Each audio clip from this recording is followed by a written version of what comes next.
So what do you need to do to get into the internal medicine training program in the UK? I'll tell you exactly what you need to do to get shortlisted.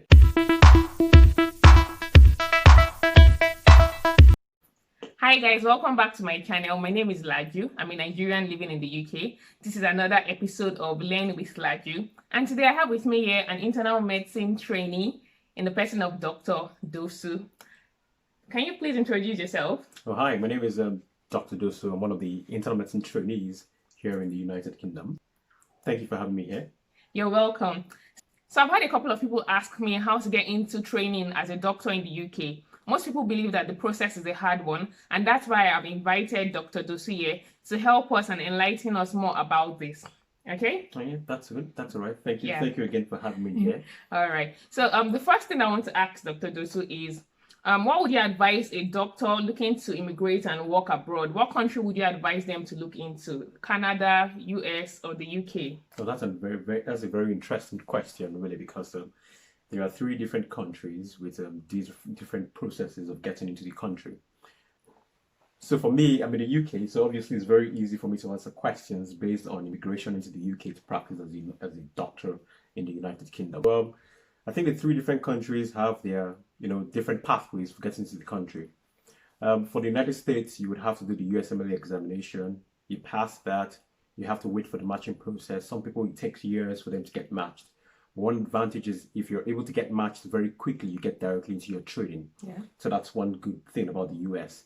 For Canada, you would have to do the MCCEE exams, after which you then do the MCC QE1 and QE2 exams. And I think it's much more difficult. I don't have too much information about Canada yet, but I think it's a bit difficult getting into the system because you have to have been there for some years before you break into their system. For the UK, it's quite quick and easy. You pass your IELTS exams.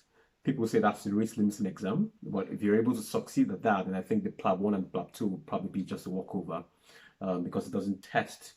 Well, it tests your clinical skills as well, but I think it's quite quick to pass the exams. You can do your exams within 3 to 4 months, and that's it. You are in the UK. Once you pass your exams, you are straight into the UK. Unfortunately, it's quite rare for you to get directly into training, after passing your PLAB exams. Most times you come in, work as a medical officer, say for about a year, and then you can then apply for your training. So if you're looking for a quick and fast way out of, your country, say Nigeria, for example, I think PLAB would be the way to go. So, USMLE will be good if you're able to get very high scores, and then you can get your matching done, and then straight you get into your training as well. Canada, unfortunately, I can't give you too much information about how to get into their training system. So you're saying if you want to leave your country like tomorrow, UK is the way to go? Yes, absolutely. UK is the way to go. All right. So today's video is not about that. Today's video is about the internal medicine training program in the UK. So can you just tell us generally about that? Oh yeah. So thank you very much again for that question. I think I've had lots of people. You don't have to be so formal. I think I've had lots of people tell me, to explain to them how to get into internal medicine training. And I think this is going to be a very good avenue for me to pour out the information I've got, because I think it's going to be very helpful for people in the end. Yeah. So internal medicine training is now called IMT for short, and it's now the new term for the core medical training. So core medical training, stopped last year, August. I'm currently in my second year of internal medicine training. Oh, congrats. So I happen to be the pioneer of the pioneer set of internal medicine training in the UK, which is a very interesting training program. The IMT is now 3 years. Core medical training used to be 2 years, but now the IMT is now 3 years. And people, sort of worry about the length of the training, but I think the benefit of it being 3 years is the fact that you will be groomed properly to get into that registrar role position, because medical registrar role is a very challenging role, and you would have to be prepared to get into that role, to fill those shoes. It takes a lot. All right, so I think the IMT sort of grooms you in your first year, your second year, and by your third year, you start acting as a standalone registrar or a registrar under supervision. That's one of the benefits I see the IMT program compared to the CMT program. But not to worry, I think we're still going to delve more into the IMT training program, how to get into it, and I'll give you more information as we go along. All right, thank you. So how difficult is it for foreign trained doctors to get into the IMT program? Interesting question. I would say it's not difficult. Unfortunately, people have different perceptions about getting into training in the UK. Yes, I would say 5 to 7 years ago, it was quite difficult, getting into the training program. But I think now it's quite easy. Many people run, into the general practice training. No offense to people that are doing that.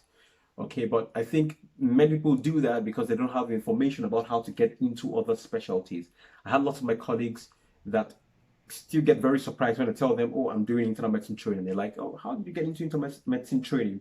But I don't think it's that difficult getting into internal medicine training and other specialties. I've had colleagues who are into psychiatry training. I've had colleagues who are into obstetrics and gynecology at the moment. I've had colleagues who are into surgical training at the moment as well. So it's not just the general practice that's available. There are other specialties available. However, you would have to meet a minimum competency for you to get shortlisted to get into this other areas of specialties. And I think I'm going to talk more about internal medicine training because obviously I'm into internal medicine training at the moment. All right, thank you. Yeah. So what do you need to do to get into the internal medicine training program in the UK? That's a very interesting question.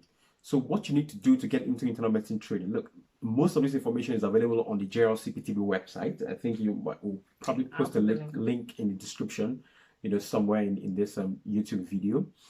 But I'll be giving you what you need to know. I'll tell you exactly what you need to do to get shortlisted. So most important thing is for you to actually get shortlisted in the first place because there's an interview process which you have to follow. And it's a no-joke interview process because they're going to review your qualifications, you're going to review your evidence, you're going to have a clinical scenario station, and you're also going to have an ethical scenario station. And the interview process actually lasts about 30 minutes. And but to get to that bit, you would first have to get shortlisted. So I think in the next video, we will be talking more about how to get shortlisted because that's the information you require to get into the internal medicine training program. All right, thank you so much for your time. So that means there'll be a part 2. You should watch out for that.